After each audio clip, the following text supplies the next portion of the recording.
നമസ്കാരം, നേർവഴി വാർത്തകളിലേക്ക് സ്വാഗതം. ഞാൻ രഘുനന്ദൻ. പ്രധാന വാർത്തകൾ. ലോക മനുഷ്യാവകാശ നായകൻ Basil Fernando right livelihood award ഏറ്റുവാങ്ങി. ദേശീയ നിയമസേവന ദിനമായ നവംബർ 27-ന് പുസ്തക സംവാദം സംഘടിപ്പിച്ചു. കൃഷ്ണയർ അനുസ്മരണവും കൃഷ്ണയരുടെ വിധികളുടെ വിശകലന ചർച്ചയും നടത്തി. വാർത്തകൾ വിശദമായി. ഏഷ്യൻ ഹ്യൂമൻ റൈറ്റ്സ് സ്ഥാപകനും പ്രശസ്ത സിംഹള കവിയുമായ Basil Fernando right livelihood award ഏറ്റുവാങ്ങി. ഡിസംബർ 1-ന് സ്വീഡിഷ് പാർലമെൻറ്റിൽ വെച്ച് സംഘടിപ്പിച്ച വർണ്ണാഭമായ ചടങ്ങിൽ വെച്ചാണ് ബാസിൽ ഫെർണാണ്ടോ അവാർഡ് ഏറ്റുവാങ്ങിയത്. ലോകത്തിലെ ഏറ്റവും നല്ല മനുഷ്യാവകാശ പ്രവർത്തനങ്ങൾ നടത്തുന്ന വ്യക്തിക്ക് സ്വീഡിഷ് സർക്കാർ നൽകുന്ന പുരസ്കാരമാണിത്. നൊബേൽ സമ്മാനത്തോളം തന്നെ വിലയേറിയതാണ് റൈറ്റ് ലൈവ്ലിഹുഡ് അവാർഡ്. 1984-ലാണ് ഹോങ്കോങ് ആസ്ഥാനമായി ബാസിൽ ഫെർണാണ്ടോയുടെ നേതൃത്വത്തിൽ ഏഷ്യൻ ഹ്യൂമൻ റൈറ്റ്സ് കമ്മീഷൻ രൂപീകരിച്ചത്. ശ്രീലങ്കയിൽ അഡ്വക്കേറ്റായിരുന്ന ബാസിൽ മനുഷ്യാവകാശ ലംഘനങ്ങൾക്കെതിരെ പ്രവർത്തിച്ച് ശ്രീലങ്കൻ സർക്കാരിൻ്റെ കാണാതാക്കപ്പെട്ടവരുടെ ഹിറ്റ് ലിസ്റ്റിനെ തുടർന്ന് കംബോഡിയയിലേക്ക് രക്ഷപ്പെടുകയായിരുന്നു. ശ്രീലങ്കയിലെ കലാപനാളുകളിൽ കാണാതാക്കിയവർക്കു വേണ്ടി കാണാതായ ഓരോ വ്യക്തിയുടെയും ഫോട്ടോയും വിവരങ്ങളും രേഖപ്പെടുത്തി സെമിത്തേരി നിർമ്മിച്ച് ബാസിലിനെ ലോക മനുഷ്യാവകാശ നേതാവായി ഉയർത്തി.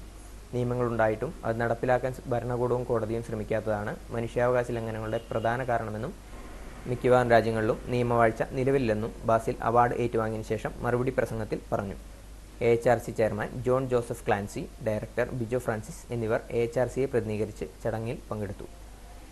The award jury recognizes Basil Fernando and the Asian Human Rights Commission for tireless and outstanding work to support and document the implementation of human rights in Asia. It is with very great pleasure that I present the 2014 Right Livelihood Award to Basil Fernando and the Asian Human Rights Commission.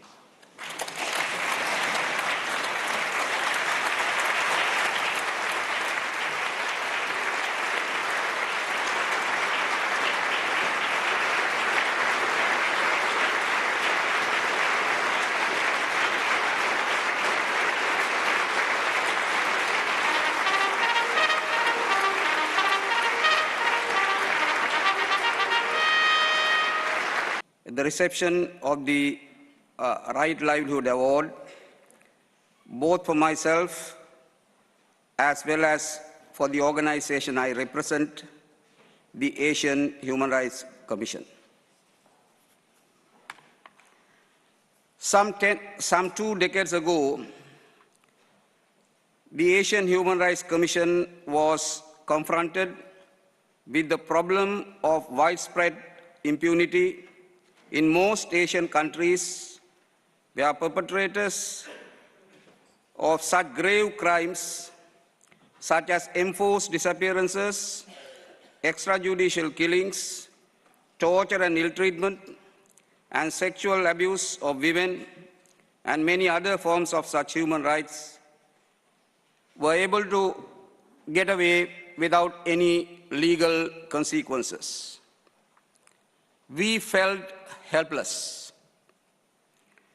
Then we posed ourselves a question and posted that question in the wall of our office. That question was, what can we do when it appears that nothing can be done? I realized that the laws in the books does not by themselves protect people.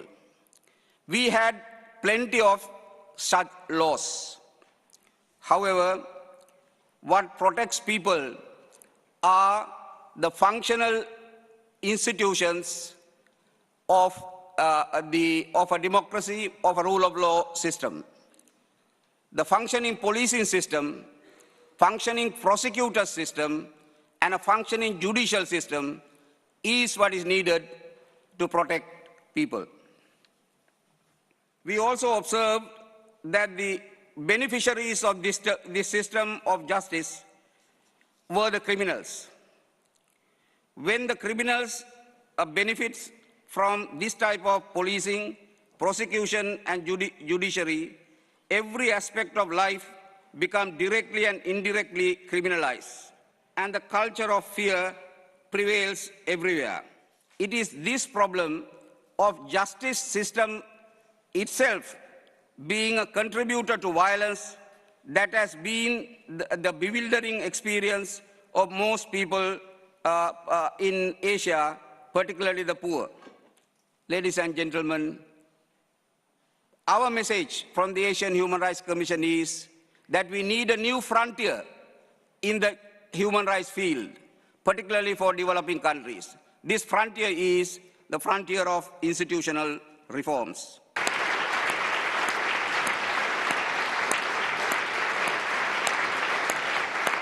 ദേശീയ നിയമസേവന ദിനമായ November 27-ന് പുസ്തക സംവാദം നടത്തി. Advocate രാംകുമാറിൻ്റെ കോടതിയിലേക്കോ നിൽക്കൂ എന്ന പുസ്തകത്തെക്കുറിച്ച് വലപ്പാട് വെച്ചായിരുന്നു സംവാദം. നേർവഴി മനുഷ്യാവകാശ വേദിയും ഗാന്ധിതീരം ഫൗണ്ടേഷനും സംയുക്തമായിട്ടാണ് സംവാദം സംഘടിപ്പിച്ചത്. കോടതികൾക്ക് അഴിമതി കറപുരണ്ട ജനവിരുദ്ധ മുഖമാണ് ഇപ്പോഴുള്ളതെന്ന് യോഗം അഭിപ്രായപ്പെട്ടു. കേസുകൾ നീട്ടി നീതി നിഷേധിക്കുന്നതിനെ യോഗം അപലപിച്ചു.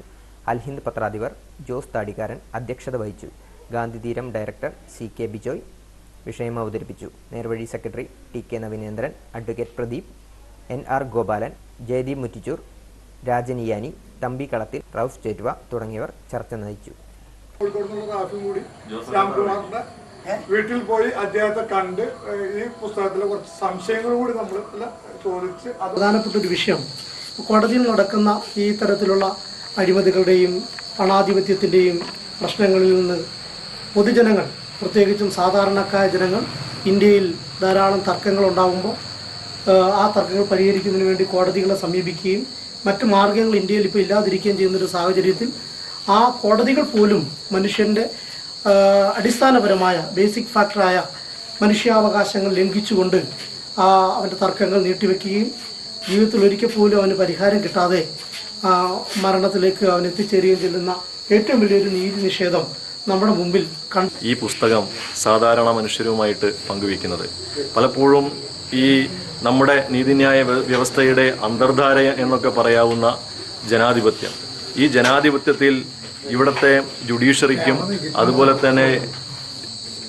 മറ്റു സംവിധാനങ്ങൾക്കുമൊക്കെ ആരോടാണ് ഉത്തരവാദിത്തം എന്നുള്ളത് വളരെ വ്യക്തമായി അദ്ദേഹം നിർവചിക്കുന്നുണ്ട്. ഭരണകൂടത്തോടല്ല, ജനങ്ങളോടാണ് ഉത്തരവാദിത്തമെന്ന്.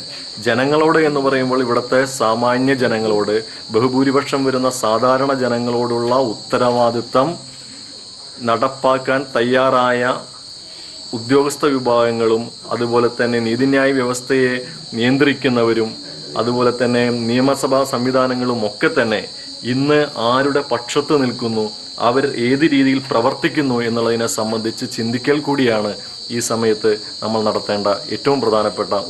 കൃഷ്ണയ്യർ അനുസ്മരണവും കൃഷ്ണയ്യരുടെ വിധികളുടെ വിശകലന ചർച്ചയും സംഘടിപ്പിച്ചു. മനുഷ്യാവകാശ സംരക്ഷണത്തിന് റിട്ടയർഡ് ജസ്റ്റിസ് VR കൃഷ്ണയ്യരുടെ കാതലായ വിധികൾ ഇന്ത്യയിലെ മനുഷ്യാവകാശ പ്രസ്ഥാനങ്ങൾക്ക് കരുത്തും ദിശാബോധവും നൽകുമെന്ന് സദസ്സ് അഭിപ്രായപ്പെട്ടു. കൃഷ്ണയ്യരുടെ നിര്യാണത്തിൽ യോഗം അനുശോചനം രേഖപ്പെടുത്തി. നേർവഴി സെക്രട്ടറി TK നവീനചന്ദ്രൻ ഉദ്ഘാടനം ചെയ്തു. കുണ്ടിയാറ വേലായുധൻ അധ്യക്ഷത വഹിച്ചു. ഗാന്ധിതീരം ഫൗണ്ടേഷൻ ഡയറക്ടർ CK ബിജോയ് മുഖ്യപ്രഭാഷണം നടത്തി. PC Ajayan, കവിയത്രി Balkees Banu, CN Satheesh Chandrabose, Shivan Karanchira, Valsan Pokkancheri, CR Karthikeyan, PV Abubakar, VK Jayaprakash, Soman Poyyara, CK കുട്ടൻ, Jose താടികാരൻ, NS Gopalakrishnan, KK Ragesh, PY Seena എന്നിവർ പ്രസംഗിച്ചു. കാലഘട്ടത്തിനേക്കാളും നികൃഷ്ടമായ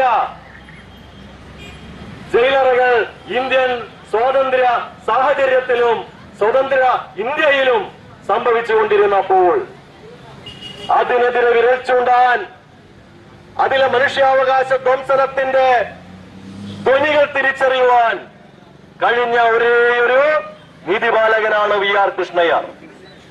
VR കൃഷ്ണയ്യർ പറഞ്ഞു, ജയിലുകളിൽ പ്രതികളെ ഇരുട്ടറകൾക്കുള്ളിൽ അടയ്ക്കുകയല്ല വേണ്ടത്, അവർക്ക് ആവശ്യമായ ശുദ്ധജലവും ഭക്ഷണവും ശുദ്ധവായുവും നൽകുന്ന രീതിയിലേക്ക് അവരുടെ ജീവിതത്തെ മാനിക്കുവാനുള്ള മനസ്സ് ഇവിടത്തെ നീതിന്യായ വ്യവസ്ഥയ്ക്കുണ്ടായിരിക്കണം എന്ന് ആദ്യമായി പറഞ്ഞ ഒരേ ഒരു ന്യായാധിപനാണ് VR കൃഷ്ണയ്യർ. നേർവഴി വാർത്തകൾ അവസാനിച്ചു. നമസ്കാരം.